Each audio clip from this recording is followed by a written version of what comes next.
जीत आज तक 24/7 में आपका स्वागत है। आइए बढ़ते हैं ताजा तरीन खबरों की ओर। चैनल को सब्सक्राइब करें, बेल आइकन को दबाएं ताकि आने वाली हर नोटिफिकेशन आप तक पहुंच सके। दाहोद जिले में मावठा के कारण किसानों को हुए फसल नुकसान का पता लगाने के लिए कृषि विभाग द्वारा युद्ध स्तर पर सर्वेक्षण किया गया।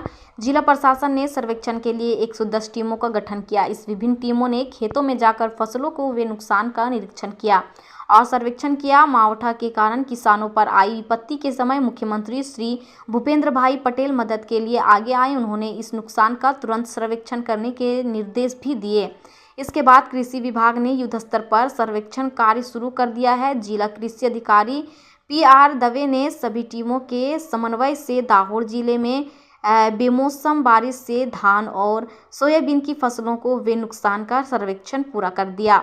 सर्वेक्षण के अंतर्गत सभी गांवों को शामिल करते हुए 27,000 हेक्टेयर से अधिक क्षेत्र का सर्वेक्षण पूरा कर लिया गया है। इस सर्वेक्षण का मुख्य उद्देश्य यह सुनिश्चित करना है कि जिन प्रभावित किसानों की फसलों को बारिश के कारण नुकसान हुआ है, उन्हें सटीक आकलन के बाद राज्य सरकार की नीति के अनुसार त्वरित सहायता मिल सके।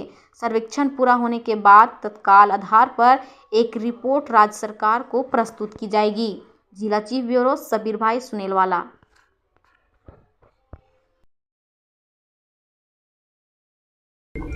दाहोद जिला में तारीख 26 થી તારીખ 28 દરમિયાન થયેલ કમોસમી વરસાદને કારણે જિલ્લાના મુખ્યત્વે ડાંગર, સોયાબીન જેવા પાકોમાં નુકસાની જણાઈ આવેલ છે, જેનો સર્વેની કામગીરી સરકારશ્રીની સૂચના મુજબ તાત્કાલિક શરૂ કરી દેવામાં આવેલ હતી, જે પૈકી આજ દિન સુધી 27,000 હેક્ટર જેટલા વિસ્તારનો સર્વે પૂર્ણ કરવામાં આવેલ છે અને નુકસાનગ્રસ્ત એરિયાનો રિપોર્ટ સરકારશ્રીમાં ડે બાય ડે મોકલવામાં આવી રહ્યો છે।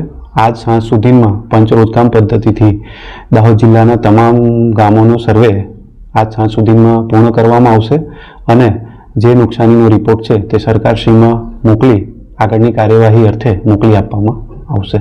आ अंगे जिल्लामां 110 जेटली टीमो छेल्ला 5 दिवसथी कार्यरत करवामां आवेल हती, जेओए खेडूतोना पाकना फोटोग्राफ्स अने जे पाकनी परिस्थिति छे तेनो अहेवाल अमने रजू करेल छे। सब्सक्राइब करें, बेल आइकन को दबाएं ताकि आने वाली हर नोटिफिकेशन आप तक पहुंच सके।